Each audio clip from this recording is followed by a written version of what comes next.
দীর্ঘ ১৭ বছরের রাজনৈতিক প্রতিকূলতা আর ২০২৪ সালের ছাত্র জনতার বিপ্লবের পর এক নতুন অধ্যায়ে প্রবেশ করল বাংলাদেশ। ত্রয়োদশ জাতীয় সংসদ নির্বাচনে ভূমিধস বিজয় পেয়েছে বিএনপি। ৩০০ আসনের মধ্যে ঘোষিত ২৯৭টি আসনের ফলাফলে বিএনপি নেতৃত্বাধীন জোট ২১২টি আসন পেয়ে ২/৩ সংখ্যাগরিষ্ঠতা নিশ্চিত করেছে। এর মাধ্যমে দীর্ঘ ২ যুগ পর দেশের শাসনভার নিতে যাচ্ছে বিএনপি। আন্তর্জাতিক সংবাদ মাধ্যম বিবিসি এই বিজয়কে নতুন বাংলাদেশের সুস্পষ্ট ম্যান্ডেট হিসাবে অভিহিত করেছে। বিবিসি তাদের প্রতিবেদনে উল্লেখ করেছে, নির্বাসিত জীবন কাটিয়ে তারেক রহমানের নেতৃত্বে বিএনপির এই বিজয় তার বড় রাজনৈতিক প্রত্যাবর্তন।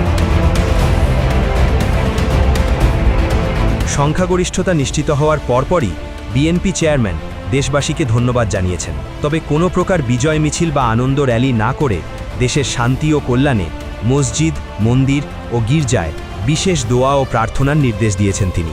ক্ষমতায় বসার আগেই তারেক রহমান তার উচ্চাকাঙ্ক্ষী লক্ষ্য নির্ধারণ করেছেন।